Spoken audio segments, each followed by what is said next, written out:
नमस्कार, बायजूस आईएएस हिंदी में आप सभी का स्वागत है।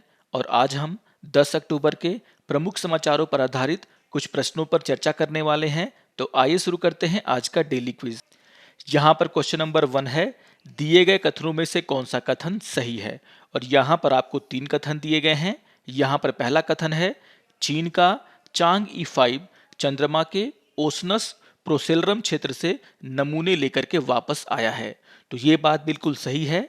इससे जुड़ा हुआ एक न्यूज आज के द हिंदू समाचार पत्र में भी आया है, जहां पर इस मिशन के द्वारा लाए गए नमूनों की जांच करने के बारे में खबर दिया गया है। और इसके आधार पर अगर देखा जाए तो यहाँ पर पहला कथन पूरी तरीके से सही है। आइए देख लेते हैं दूसरे कथन को। दूसरा कथन है, चांग ई 5 के उद्देश्यों में चंद्रमा की सतह पर ज्वालामुखी गतिविधि का अध्ययन करना शामिल है।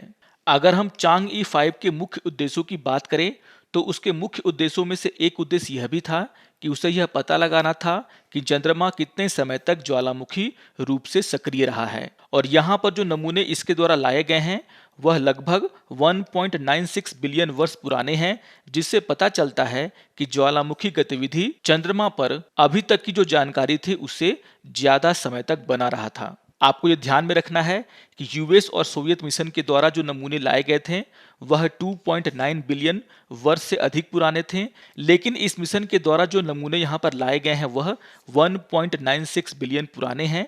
यानी कि इन नमूनों के अध्ययन से पता चलता है कि हमारी अभी तक की जो जानकारी थी उससे ज्यादा समय तक चंद्रमा पर ज्वालामुखी गतिविधियां हुई हैं। और इसके आधार पर अगर देखा जाए तो यहाँ पर दूसरा कथन भी बिल्कुल सही है। आइए अब तीसरे कथन पर चर्चा कर लेते हैं। तीसरा कथन है, संयुक्त राज्य अमेरिका, सोवियत संघ, चीन और भारत ही एकमात्र ऐसा देश है जिन्हें चंद्रमा के नमूनों को वापस पृथ्वी पर लेकर आने में सफलता मिली है। तो यहाँ पर आपको ध्यान में रखना है कि अभी तक दुनिया के 3 देश यानी कि संयुक्त राज्य अमेरिका, सोवियत संघ और चीन के द्वारा ही ऐसा काम किया गया है। भारत के द्वारा अभी तक चंद्रमा से कोई भी नमूना पृथ्वी पर नहीं लाया गया है। यानी कि यहाँ पर जो कथन है वह गलत है।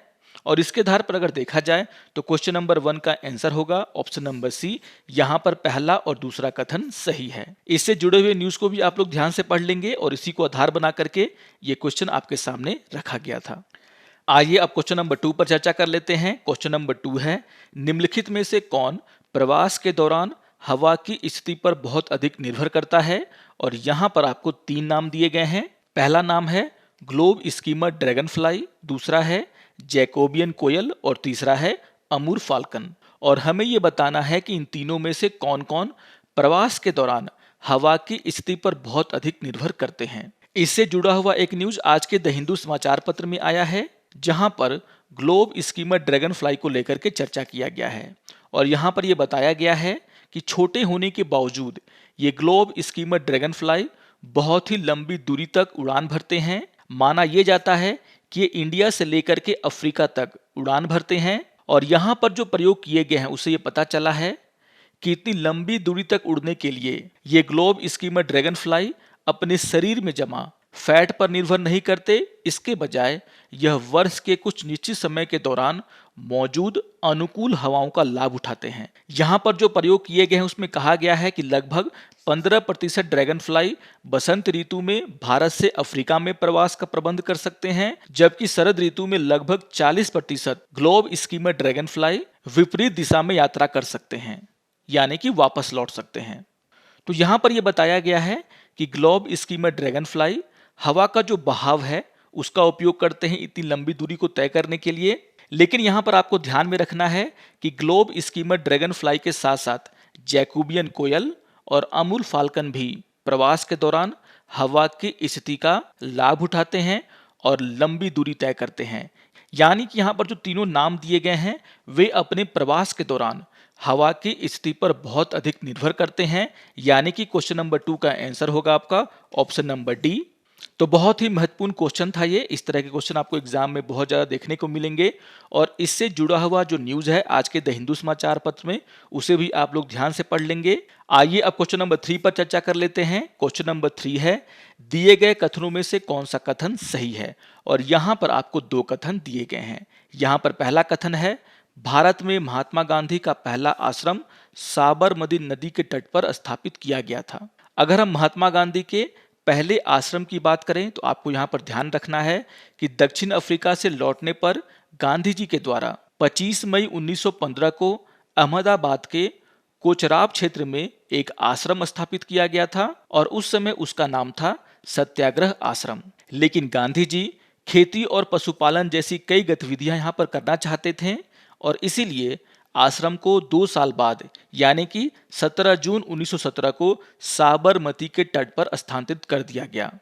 और इसके आधार पर अगर देखा जाए तो यहाँ पर पहला कथन गलत है। आइए देख लेते हैं दूसरे कथन को। दूसरा कथन है 1930 में साबरमती आश्रम में हुई कांग्रेस की कार्यकारिणी समिति की बैठक में गांधी जी को अपने पसंद के समय और स्थान पर सविनय अवज्ञा आंदोलन प्रारंभ करने का अधिकार प्रदान किया गया।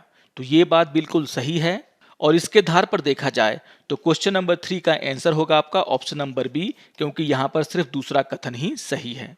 इससे जुड़ा हुआ एक न्यूज आज के द हिंदू समाचार पत्र में आया है जिसका शीर्षक है Sabarmati Ashram to get a 1200 crore revamp. तो यहाँ पर सरकार के द्वारा साबरमती आश्रम को नई तरीके से स्थापित करने की योजना बनाई जा रही है, जिसके लिए सरकार के द्वारा लगभग 1200 करोड़ का एक योजना तैयार किया गया है और इसी को आधार बना करके ये क्वेश्चन आपके सामने रखा गया था। आइए अब क्वेश्चन नंबर 4 पर चर्चा कर लेते हैं। क्वेश्चन नंबर 4 है ओलिवाइन पृथ्वी के किस भाग में सबसे प्रचुर मात्रा में पाया जाने वाला घटक है, और यहाँ पर आपको 4 ऑप्शन दिए गए हैं। इससे जुड़ा हुआ एक न्यूज आज के द इंडियन एक्सप्रेस के एक्सप्लेन सीरीज में आया है, जहां पर इसको लेकर के चर्चा किया गया है। यहाँ पर यह कहा गया है कि 22 मई 2012 को नागपुर के कटोल में मेटियोर शावर हुआ था, यानी कि बहुत ज्यादा मात्रा में उल्का गिरे थे और जूलॉजिकल सर्वे ऑफ इंडिया के द्वारा उनमें से लगभग 30 सैंपल को इकट्ठा किया गया था और यहाँ पर जो सैंपल पाए गए थे उनमें ओलिवाइन पाया गया था। अगर हम ओलिवाइन की बात करें तो यहाँ पर कहा गया है कि ओलिवाइन जो है वह पृथ्वी के अपर मेंटल में सबसे ज्यादा प्रचुर मात्रा में पाया जाता है। आप फिगर में भी देख सकते हैं, ये जो पार्ट है वो अपर मेंटल का पार्ट है और यहीं पर ओलिवाइन सबसे ज्यादा मात्रा में पाया जाता है, यानी कि अपर मेंटल में। और इसके आधार पर अगर देखा जाए तो क्वेश्चन नंबर 4 का आंसर होगा आपका ऑप्शन नंबर बी, यानी कि ऊपरी मेंटल। तो याद रखिएगा क्वेश्चन नंबर 4 का आंसर है ऑप्शन नंबर बी। तो इस न्यूज में इसे डिटेल से कवर किया गया है, आप लोग इसको जरूर पढ़ लेंगे। साइंस एंड टेक्नोलॉजी जुड़े हुए ऐसे क्वेश्चन बहुत ज्यादा एग्जाम में पूछे जाते हैं, इसीलिए आपको ध्यान से इसे नोट कर लेना है। आइए अब एक प्रीवियस ईयर क्वेश्चन पे चर्चा कर लेते हैं और ये क्वेश्चन 2017 में पूछा गया था। क्वेश्चन नंबर 5 है वैश्विक अवसंरचना सुविधा यानी कि द ग्लोबल इंफ्रास्ट्रक्चर फैसिलिटी क्या है, और यहाँ पर आपको 4 ऑप्शन दिए गए हैं। अगर हम ग्लोबल इंफ्रास्ट्रक्चर फैसिलिटी की बात करें तो यहाँ पर आपको ध्यान में रखना है कि यह एक वैश्विक सहयोग मंच है जो विकासशील देशों और उभरते बाजारों में अस्थायी गुणवत्ता वाली बुनियादी ढांचा परियोजनाओं में निजी निवेश को बढ़ावा देने के प्रयासों को एकीकृत करता है। तो यहाँ पर आपको ध्यान में रखना है कि यह एक वैश्विक सहयोग मंच है जिसके द्वारा विकासशील देशों को अपने देशों में बुनियादी ढांचा परियोजनाओं में किस तरीके से निजी निवेश को बढ़ाया जाए उसको लेकर के प्रयास करता है। और इसके आधार पर अगर देखा जाए तो यहाँ पर जो ऑप्शन नंबर बी है, जहाँ पर कहा गया है कि विश्व बैंक का सहयोग जो निजी क्षेत्र और संस्थागत निवेश पूंजी को जुटाने में सक्षम बनाने के लिए जटिल बुनियादी ढांचे सार्वजनिक निजी भागीदारी की तैयारी और संरचना की सुविधा प्रदान करता है, यह सही तरीके से वैश्विक अवसंरचना सुविधा को डिफाइन कर रहा है, यानी कि क्वेश्चन नंबर 5 का आंसर होगा आपका ऑप्शन नंबर बी। आइए अब आज के तथ्य के ऊपर चर्चा कर लेते हैं और आज हम चर्चा करने वाले हैं डिजिटल सेवा कर को लेकर के। इससे जुड़ा हुआ एक न्यूज आज के द हिंदू समाचार पत्र में आया है। अगर हम इस टैक्स की बात करें तो इस टैक्स को भारत के द्वारा 2016 में समानता शुल्क यानी कि इक्विलेशन लेवी के रूप में लागू किया गया था और भारत ही नहीं दुनिया के बहुत सारे देशों के द्वारा यह डिजिटल सर्विस टैक्स लिया जाता है, जैसे ऑस्ट्रिया, इटली, स्पेन, तुर्की, ब्रिटेन भी अपने देशों में डिजिटल सर्विस टैक्स को लागू किए हुए हैं। अगर हम इस टैक्स की बात करें तो यह टैक्स इस लक्ष्य को सुनिश्चित करता है कि अनिवासी यानी कि non resident digital service providers भारतीय डिजिटल बाजार में अर्जित राजस्व पर उचित कर अदा करें।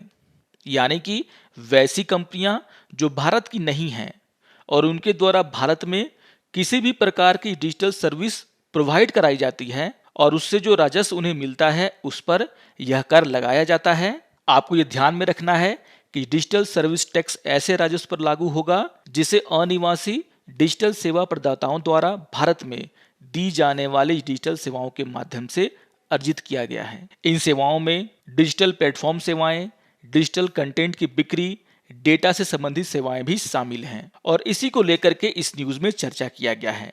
आप सभी जानते हैं कि दुनिया के बहुत सारे देशों के द्वारा वैश्विक कर के मानदंडों में बदलाव करने के लिए सहमति व्यक्त की गई है ताकि यह सुनिश्चित किया जा सके कि बहुराष्ट्रीय कंपनियां जहां भी काम कर रही हो वहीं पर टैक्स दें और यहां पर ये जो टैक्स है उसकी न्यूनतम दर भी लागू करने का प्रयास किया जा रहा है जो कि 15% के आसपास होगा।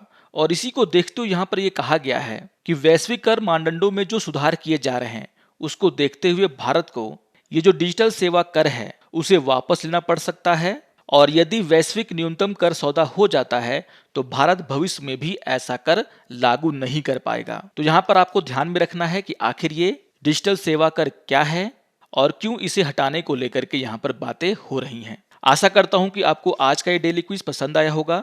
सारे क्वेश्चंस बहुत ही इंपॉर्टेंट टॉपिक से जुड़े हुए हैं। आप इन टॉपिक को भी रिवाइज कर लेंगे, क्वेश्चंस को भी रिवाइज कर लेंगे और अगर ये वीडियो आपको अच्छा लगे तो आप जरूर इसे लाइक करें, शेयर करें और दूसरों को भी सब्सक्राइब करने के लिए प्रेरित करें। तो मिलते हैं डेली क्विज के अगले अंक में, तब तक के लिए नमस्कार और धन्यवाद।